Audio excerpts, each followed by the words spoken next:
So how was the match? It was great. I mean, we had a ticket for the Gol-Ura area, so I think you couldn't grasp that much, but still it was great to see. We saw the Mitoma goal right in front of us. That's the 2-0 mood. The crowd was great. The Nippon Ultra, they were a little, I think, sad that the families in the back of them, they were not really willing to cheer full 90 minutes. So really? they tried their best. Yeah.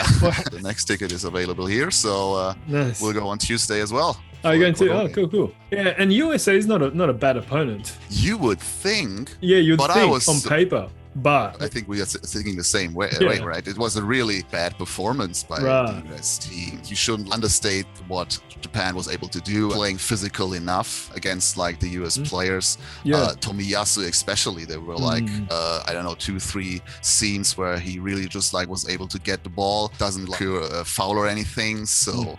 That was really good. They got good talent now. Some playing in Germany, Premier League as well. And the good thing is they got executives and coaches in England now too. Since doing this TransferMarkt stuff, my personal indication always is what's the market value. And I mean, the American players, I think they kind of double. The whole team doubles the Japanese market value. Yeah, and that makes it even more astonishing to see how Japan performed against the competing a World Cup team. Essentially, USA made Japan look good.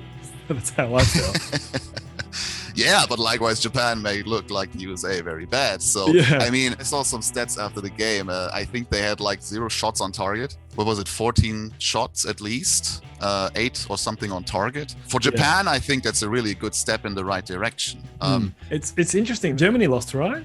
Yeah, Germany lost 1-0 against Hungary. Yeah, and England lost as well. So it's very mixed. It's going to be an interesting World Cup. It will definitely be. I mean, losing to Hungary for the German team, I would wonder how to put that into perspective, because since Hansi Flick took over, this is, I think, the first loss they had. So they have won I think the first 8 games, then they drew a little. It's the first loss. I mean, it's to the worst possible time.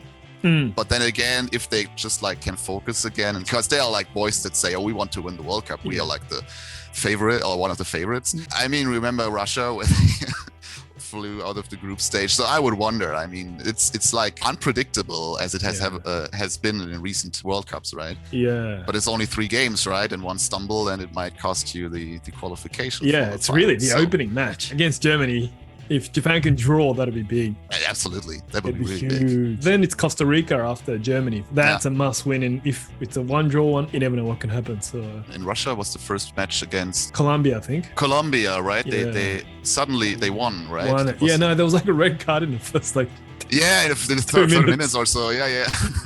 Yeah. So if there's something like that might happen, I mean, I wouldn't necessarily say it's a lost cause for Japan. But of course, it's a very difficult group to compete in. Our second part of the conversation, I want to hear your stance on this Qatar controversial World Cup. And then maybe you can tell me how you see the general public of German people are reacting. The easy part is my personal stance to explain, because I can't speak for the whole nation and so, but I have really difficulties being excited about the World Cup, the much that I like to follow Japanese football especially, or even the Samurai Blue. It's a little sad that this World Cup is kind of the place where Germany plays Japan in a World Cup. For any other World Cup, it would be kind of the game I would love to look back for probably centuries. But in this World Cup, there's a lot of stuff going on where I can just get excited about it. The construction of the arenas.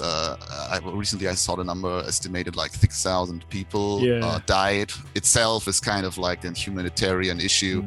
I just simply can't overlook, right? So the people coming in from India, Bangladesh, getting their passports ripped off until the employer is gracious enough to give it back, so they can return to their families if it's not in a body bag. And as far as I know, Qatar government said 6,000, and I think the real actual number is much higher. Yeah, I mean, so that's probably the question: how much should FIFA be involved. I mean, the whole FIFA aspect, it's kind of the older I grow, the more they become like this villainous institution that you can't just root for at any point, right? Nomination for Qatar, it's not like anything kind of like butthurt, that it's not like going to a football nation or anything. I don't mind like having them play at a different place to build a football scene in a country or something. But with Qatar, it always has this whole, as you can say, democratic process the FIFA has established. To a certain degree, it's democratic, but like Papua New Guinea has kind of the same voting rights as like England or Germany or whatever. This kind of is the basis for corruption that is reported regularly within German media. Investigative journalism brings those situations to light. I mean, there are even like stories about the bribery that probably has been going on to get the World Cup to Germany in 2006. And you can just say, okay, accept it as part of the game. But then again, with Qatar and knowing all this humanitarian issues, the equal rights for women, for LGBTQ people, bent over backwards that's going on to accommodate, like Heineken, I think they are now only allowed to sell alcohol-free beer or something. I'm not sure if it's worth it, apart from like getting money to the FIFA executives. And they've changed the whole world football schedule just so they can do the competition in Qatar. Yeah, I mean, we were wondering if we were celebrating Christmas and watching the final on the same day or something, right? Yeah. I mean, it's finishing before now, but it was a very odd situation. As fans, we just sit on our ass and drink beer and watch, but as players, there's a lot of hardship constraints on their body. It probably is, and also if you look like for ecological reasons, they have like 51 degrees Celsius at the moment. They need to cool down every arena to what is it, 21 degree or something. You have the situation that Qatar is a small country. They cannot accommodate every tourist want to go to the World Cup. So it's only 3 million people of population. Yeah, I mean, it's kind of like an ecological disaster, which I can understand what Qatar's idea is. They are politically in a difficult situation, surrounded by like foes. If the world is not watching to Qatar, I understand what they try to do with having those events play there and so on. But still, it's overall a bad situation.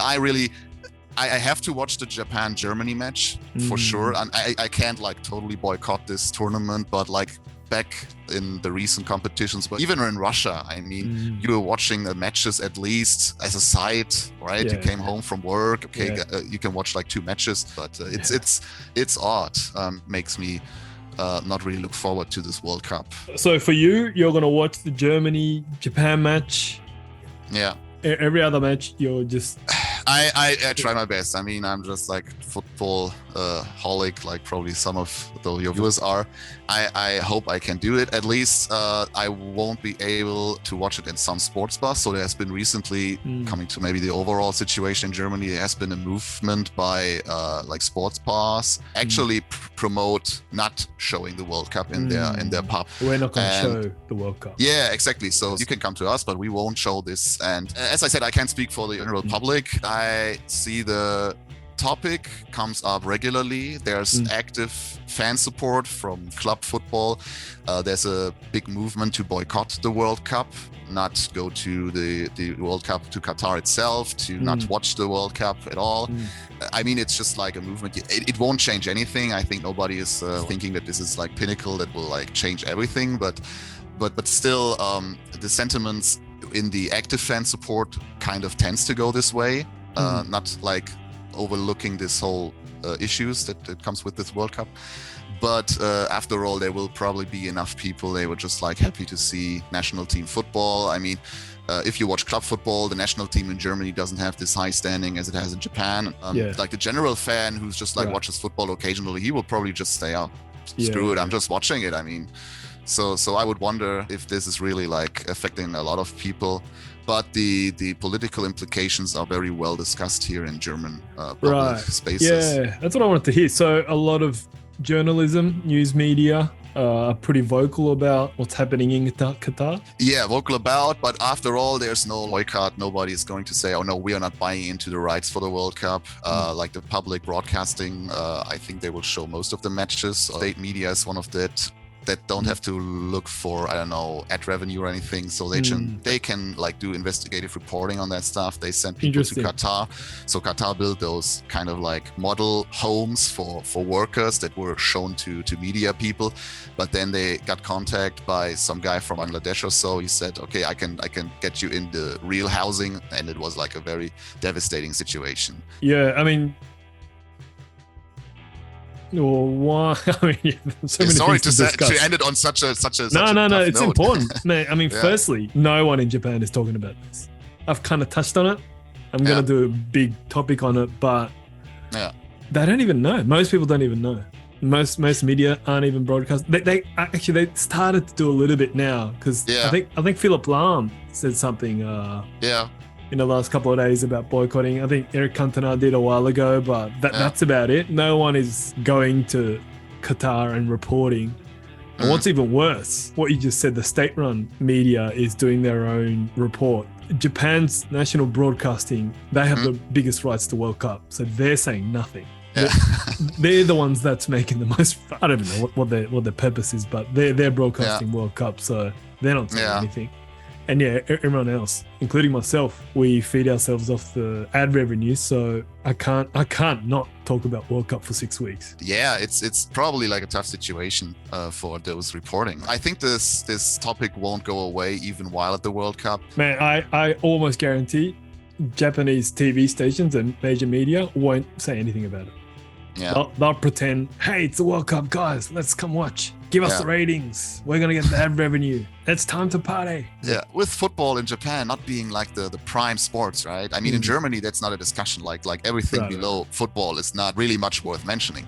But with JFA competing with baseball, I think they are happy as long as people are watching, despite any circumstances. Maybe. Yeah. To me, I'm not too critical about the JFA. I think more towards the media. Okay. I mean, the reason why I'm doing YouTube now is because I think Japanese sports media is rubbish. It's just straight up. Not going to deny that, yeah. It's easy for me to say because I speak English. So I look at English, Australian, American sports media, but I think they will continue to be rubbish and that they won't talk about anything. Not that much I can do, but hopefully I can educate some Japanese football fans. And hence, it was great to hear your opinion about it because I think it's important to know what people from the other side of the world feel about it. Yeah, happy to be able to contribute. Thank you. So tomorrow, I guess Ecuador tomorrow, 19:30 in Japanese time. Happen to see me with my Sanfrecce shirt on. I will contribute with my Sanfrecce shirt. If you get on TV, I'll let you know. All right.